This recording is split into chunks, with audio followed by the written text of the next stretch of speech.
Այս մասով ես ուզում եմ մի անդրադարձ անեմ նաև նախկին հոգևորական Արման Սարոյանին, որը վերջի շրջանում կարծես կամ վերջի չենց ամենասկզբից, կարծես թե այսպես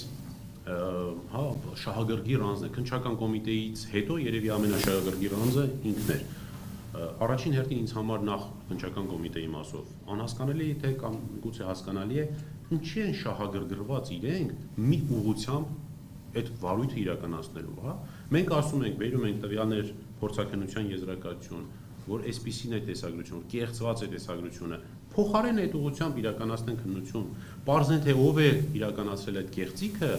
իրանք կարծես անձնական շահագրգռվածություն ունենալով ամեն անգամ առիթն օգտագործում են այն կեղծ թեզը պնդելու, թե դա արդեն հաստատված է, որ դա արժեքաբազան է։ Հենց այս պահից հաստատվեց, որ տեսագրությունները գոյություն չունեն, հետևաբար տեսագրություններում պատկերված անձը նախ ինքը գոյություն չունի իրականության մեջ, եւ այդ անձն էլ բնականաբար որևէ առնչություն չունի Արշակ Սրբազանի հետ։ Նախկին Գևորգ Սրբազանի մասով։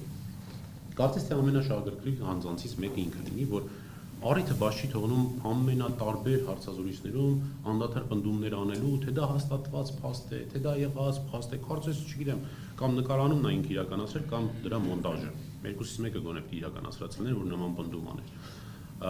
Ակնհայտ է, որ ունի որոշակի շահագրգռվածություն, բայց ես իրեն մի այսպիսի, քանի որ ինքը վերջերս մի հարցազրույցում ինձ էր նաև անդրադարձել, մի այսպիսի հղում ունեմ կամ կոչ ունեմ իրեն։ Բոլորդ գիտեք, իր հետ կապված մի ձայնագրություն կար, հեռախոսային խոսակցություն։ Այս հորդորում եմ իրեն, քանի որ ինքը պնդում է, թե այդ ձայնագրությունը հեռախոսային կեղծ է, ես հորդորում եմ իրեն ինքն էլ միջազգային փորձաքննություն նշանակի եւ այդ միջազգային փորձաքննությունով իր ասածը